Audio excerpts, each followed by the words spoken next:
Halo, selamat sore. Ketemu lagi dengan saya, channel Gapa Dogom. Kesempatan sore ini saya akan berbagi kepada Bapak Ibu, khususnya petani ataupun teman-teman yang ingin tahu tentang pertanian atau cinta dengan pertanian. Oke. Yang ingin saya bagikan adalah ini. Saya punya sebungkus atau bibit tanaman yang saya beli di toko-toko pertanian. Jadi kalau kita membeli sebuah bibit yang dijual di toko pertanian, pasti dia memiliki kemasan. Kemasannya seperti ini ya Pak Bu. Dan ini yang harus kita periksa. Di sini itu ada label-label yang jelas seperti ini. Ini capnya itu panah merah. Jenis terongnya, ini kebetulan bibit terong, jenis terongnya. Dan di sini juga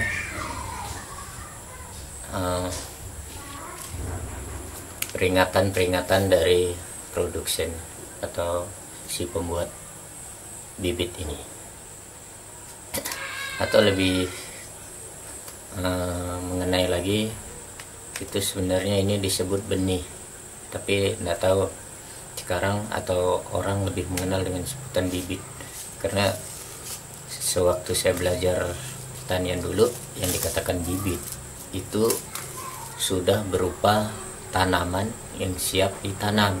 Contohnya ya terong ini udah disemai, nanti umur udah cukup di penyemaian, dia dicabut dan siap ditanam ke lahan atau lapangan, itulah disebut bibit. Tapi kalau masih dalam bentuk kemasan seperti ini, dulu sewaktu saya belajar itu disebut benih, tapi tidak tahu sekarang orang lebih enak mungkin nyebutnya ini bibit terong. Sebenarnya yang bagus itu benih terong atau biji terong. Oke teman-teman, yang ingin saya bagikan, untuk menjadi seorang petani yang baik, di sini harus ada beberapa hal yang harus kita perhatikan. Contoh, kalau kita ingin budidaya yang seperti yang saya pegang aja, terong, otomatis kita harus mengenali terlebih dahulu terong itu jenis apa. Seperti yang saya pegang ini, dia jenisnya ini Lesata, Lesata F1. Jadi F1 itu dia masih bibit pertama teman-teman, belum ada turunannya. Biasa kalau dikatakan F1, dia emang pertama membuat benih ini atau bibit ini. Tetapi kalau udah F3, F4 itu biasa dari F1 ini nanti ditanam, berbuah, diambil bijinya, dijadikan bibit, itu menjadi F2. Kalau masih dalam asli seperti ini disebut F1. Oke teman-teman. Dan selanjutnya yang harus kita perhatikan adalah ini di belakang, lebih dekat ya. Di sini terong ini bisa hidup di dataran rendah atau menengah, dan dia memiliki umur panen itu 55 sampai 60 hari setelah tanam. Setelah tanam ya teman-teman, bukan setelah semaikan. Itu tumbuh, itu belum dihitung.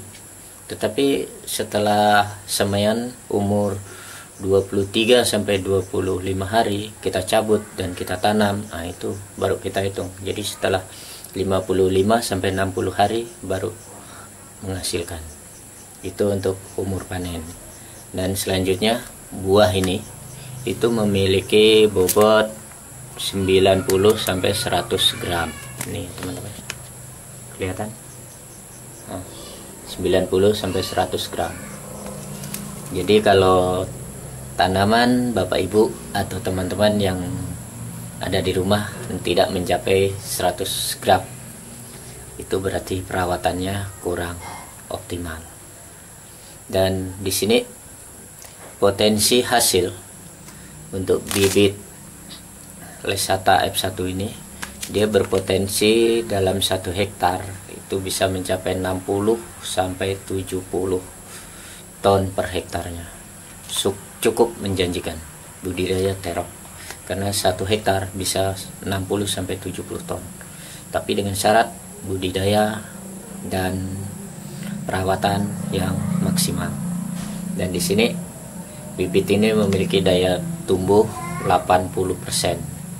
Jadi daya tumbuh itu maksudnya kalau kita mohon maaf 85%. Jadi kalau kita nyemai 10, itu kemungkinan hidupnya di antara 8 sampai 9 biji. Jadi biasanya 2 biji atau kurang dari itu akan mati. Makanya dia daya tumbuhnya itu sekitar 85%. Dan kemurnian benih ini 99%. Dan kadar airnya maksimal itu 7%. Dan ini tanggal kadaluarsa itu bulan 10 nanti tahun 2021.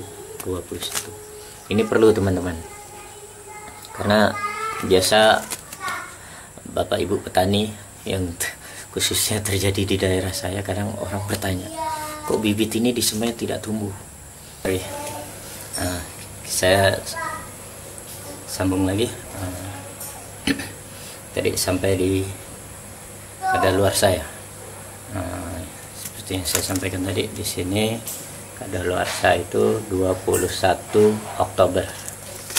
Jadi bulan 10 atau Oktober nanti tahun 2001 itu kadaluarsanya.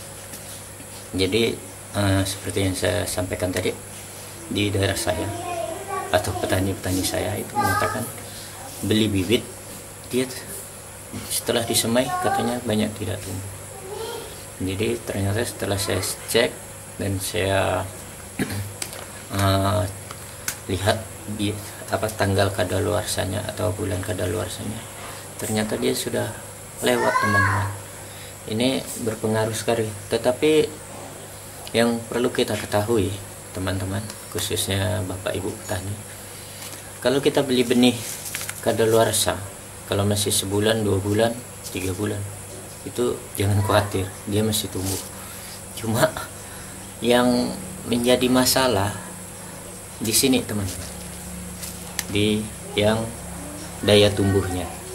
Ya, yang jadi masalah itu di daya tumbuhnya. Kalau misalnya di sini tertulis 85 kan daya tumbuhnya. Jadi kalau telat sebulan maka dia akan berkurang, bisa jadi dia 75. Telat 2 bulan dia akan turun lagi 60 mungkin persennya. 3 bulan berarti dah 50% daya tumbuhnya. Demikian seterusnya. Jadi penting Bapak Ibu, kalau kita membeli benih atau bibit tanaman kita di toko-toko pertanian, yang perlu kita perhatikan adalah tingkat atau tanggal kadaluarsa dari bibit itu. Karena apa? Seperti yang saya sampaikan tadi, apabila dia telat sebulan aja, dia sudah mengurangi daya tumbuhnya. Jadi diharapkan, saya sarankan kalau beli itu dicek bulan atau tanggal kadaluarsanya. Karena keinginan kita kalau kita membeli benih atau bibit itu otomatis mendapatkan daya tumbuh sesuai yang tercantum di bungkusnya. 85 ya tetap 85 daya tumbuhnya. Demikian juga untuk legalitasnya di sini juga tercantum nomornya, nomor, terus jumlah. Ini yang sering juga terjadi di Bapak Ibu petani yang sering saya jumpai. Petani itu tidak pernah menghitung jumlah dalam satu bungkus ini. Karena apa? Sebenarnya dengan menghitung berapa jumlah biji bibit tanaman ini, kita bisa langsung menghitung analisa dalam budidayanya. Contoh ini 400 butir, ya kurang lebih lah, mungkin kalau kurang 1-2 biji kan itu wajar Bapak Ibu, atau bahkan saya sering hitung kebanyakan itu lebih Pak Bu. Contoh kalau saya beli bibit timun, bibit kacang panjang, itu juga sering saya hitung, khususnya timun karena saya suka budidaya timun, itu sering saya hitung. Walaupun di sini itu sudah ditulis, saya kadang orangnya suka penasaran, di sini tulis 400, benar enggak dia itu 400 butir, makanya saya hitung ulang. Dan kenapa dihitung ulang? Karena di sini dikatakan hasilnya itu per buah terong ini bisa mencapai 90 sampai 100 gram. 100 gram. Jadi kalau kita punya 400 batang, tinggal kita kalikan kawan-kawan. Jadi 100 gram dikali 400 ton. Jadi ngitungnya gitu teman-teman. Tapi dengan syarat seperti yang saya bilang, budidaya seperti apa. Jadi benar-benar kita pelajari dan kita kenali dulu bibit yang akan kita tanam. Contoh terong ini. Jadi terong ini umurnya itu seperti yang saya bilang tadi, umurnya 55 sampai 60 hari. Jadi dalam waktu 65 sampai 60 hari dia perlu unsur hara apa-apa dan berapa kali harus diberikan atau dilakukan pemupukan. Itu harus kita pelajari teman. Itu adalah salah satu kunci untuk keberhasilan saya. Tapi untuk membahas masalah budidaya, kebutuhan pupuk, bagaimana lahannya atau media tanamnya, itu akan saya kupas nanti di video saya yang akan datang. Untuk video kali ini saya cukup mengenalkan dari benih atau apa-apa yang diperhatikan dari bungkus benih yang kita beli atau ingin kita budidaya. Oke teman-teman, semoga bermanfaat video ini dan menjadi atau menambah wawasan ya teman-teman.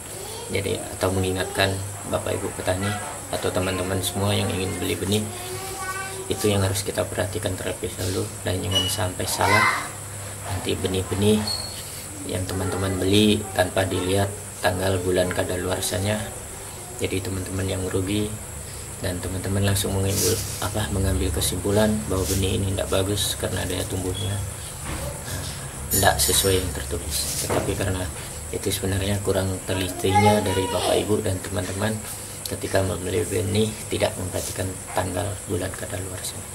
Oke teman-teman, semoga bermanfaat dan sampai ketemu di video saya berikutnya. Terima kasih sudah menonton. Jangan lupa subscribe, karena subscribe itu gratis teman-teman. Dan dengan adanya subscribe teman-teman dan Bapak Ibu semua, itu dapat menambah channel saya berkembang dan bermanfaat bagi banyak orang, karena ilmu dan pengetahuan yang saya bagikan dapat diterima oleh banyak orang dan diterapkan.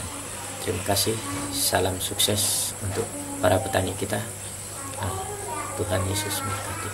Salam.